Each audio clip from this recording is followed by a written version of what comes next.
Luka being a better defender. So Luka has 4 years in the books in the NBA, and LeBron, we compared it after his 4 years in the NBA, and it's unbelievable how similar they are. It's like the same guy. And actually, their team success in year 4 is the same. Luka, year 4, finally takes his team on a long run. LeBron in year 4, that long run got him to the finals. Now, they got swept. But they finally, in year 4, these young men could put the team on their shoulders and just through will and determination and talent take them. To me, though, that's where it ends. Because LeBron was built to work well with others. And so I bought into LeBron very early. Even in high school, his average points per game his junior year and senior year were like 1 point. He could have scored 50 a game in high school. That's not who he is. LeBron's game is about elevating others. In fact, the knock on LeBron early, I thought it was unfair, but it was a legitimate argument was he doesn't want to take the shot. That's the opposite of Luka. Luka's got flaws, but he's going to take the shot. He'd been taking that shot since he was 12. He wants to take the shot. He's not as much about, he'll pass to others, but he's going to be the scorer. And there's nothing wrong with that. That's Carmelo's game. That's Harden's game. That was Kobe's game mostly. LeBron's not. LeBron's more Magic. I said this for years. He's not Michael. He's Magic. He can give you 40, but LeBron wants to elevate others. The second thing is LeBron is not only a great athlete, Luka's a great basketball player, but LeBron is addicted to working out. I don't think you can convince guys to do that. Guys either like to lift weights, like to do the cardio. LeBron wakes up in the morning, from what he eats to the weight room, he is addicted to it. Russell Wilson, Tom Brady, they're addicted to it. I think that's in you or it's not. And so 4 years in, I keep hearing this from the media. Well, they're just kids. Not really. 4 years into any pro athlete's career, I know what I have. You can tweak it. 3 years into Mahomes, I knew exactly what you had. A wildly talented kid that mechanically can go sideways, and you're going to need a veteran coach to stay on his butt. That's exactly what he is today. It's exactly what he was year 2. You got to stay in him mechanically because he gets really loose.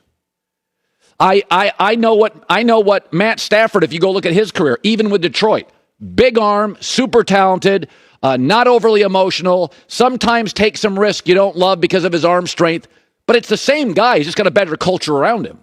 Lamar Jackson's never going to be a great thrower of the football. It's gotten better, but I knew what he was by year 2. You go look in the NBA.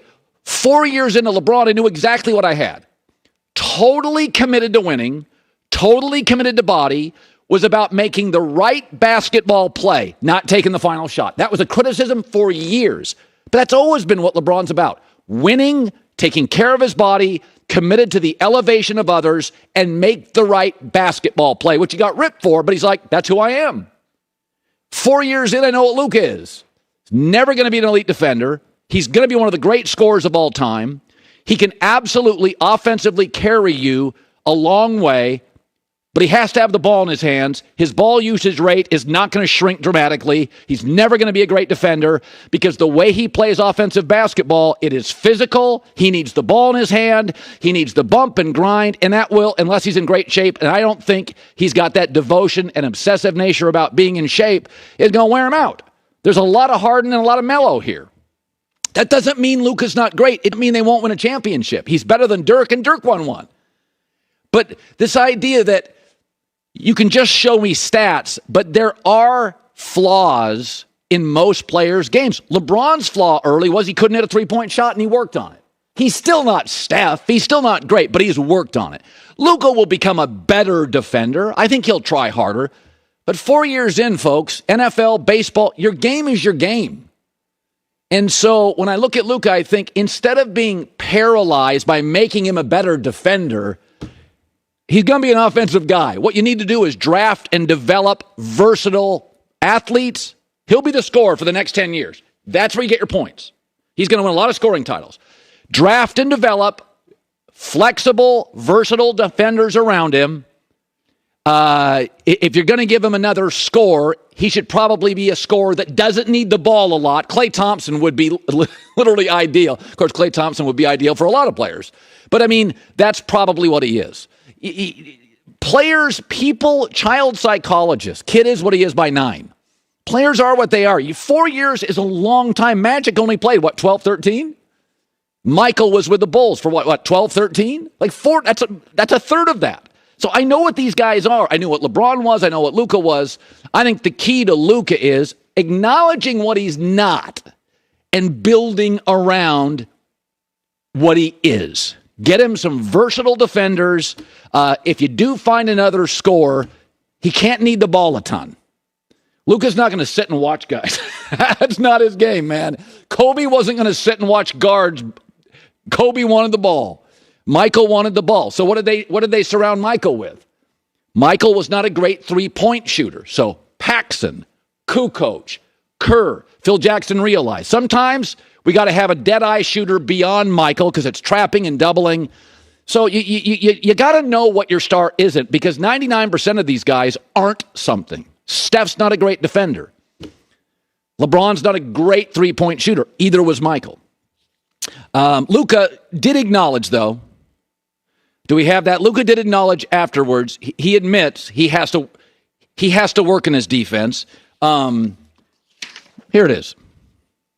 Defense. I think defense has got to be way better for me. Honestly, I think I made a huge step this year defensively, but there's so much room for improvement, and I got to be way better there. So I think that's one spot that can take us to the next level. Yeah, he got better, and he was still awful in the second half last night. All right, we got a lot of stuff today. Very, very exciting. Genuinely happy for Klay Thompson, because you talk about pace, they got a little flair. I'm watching that game last night against Dallas, and Dallas is good. And I'm thinking, not only are the Warriors a completely different level of basketball than the Mavericks, how much better are they than Phoenix, who is the best team in the league? The ease in which they score, the depth of how they score. I mean, how many guys were in double figures? 6, 7? The flexibility on both ends. The young Warriors, always ready for the moment. The old Warriors still got it. I was talking to Matt Barnes last night. Super smart guy. He's got a great podcast. We were talking about the Warriors. And, he used to play for them briefly. And I said, what's the secret sauce? And he said, you get all these guys are rich and all these guys are successful, and there are yet no egos. All they care about is winning. All they care about is winning. You know how rare that is in sports? The new guys come to the Warriors, they buy in Andrew Wiggins, and the old guys stay in, which is why KD leaving is so mystifying to me. I still don't get it. Why would you want to leave this? Whatever. But New England dominated for 20 years, and there was a lot of reasons, but they were never the most talented team. I thought the Randy Moss team was close, but they were never the most talented team. They were talented, they were smart, and they had the right guy, the right star facilitating it. Like Tom Brady would take a pay cut. Tom Brady worked that hard. You got to have the right guy. It's not about having a star. It's about having the right star. I've said that for years. Carmelo's a star. I never thought he was as committed on the defensive end, committed to teammates. LeBron, to me, is the right star. Tim Duncan, the right star. Brady. That's Steph. Steph's a star, and he acts like one of the guys. A lot of stars in the NBA, when they don't have the ball, they just sit over there and wait for it. There's not a single player in the league that moves like Steph without the ball. I'm talking about backups, 8th guy, 7th off the bench. I mean, seriously, or 5th off the bench. Nobody moves like him. It's a constant, perpetual working to get the ball, working off screens, cutting to get open, elevating others, breaking people down, finding the next guy. It's always about the right basketball play. And the other thing to remember is the other 3 teams in this are good.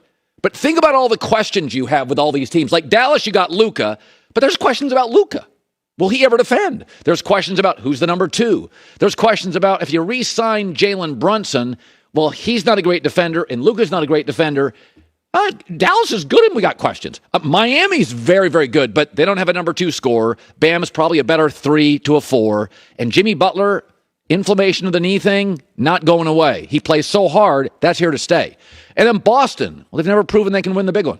They're good, but if Jason Tatum's not hitting, usually he is, but when he's not, they have bad quarters and bad games. With Golden State, I got no questions. I get all answers. I got the right facilitator. I got the defensive guys. I've got the culture. I've got the scores. And then Klay Thompson decided last night, hey, everybody, I'm back. Old Klay is back. Good luck. So championship teams don't have a lot of questions. They got a lot of answers. I get the other thing about Golden State, all these guys are still hungry. Think about it. Steph's never won a finals MVP.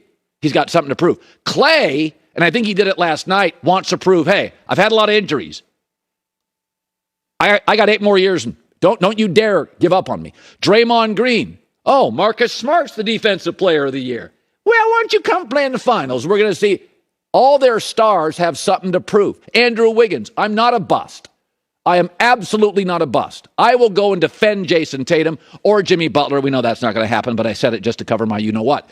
The point being is their stars all have something to prove. And Steve Kerr is sitting there thinking, sure be nice to win after we got dumped by KD.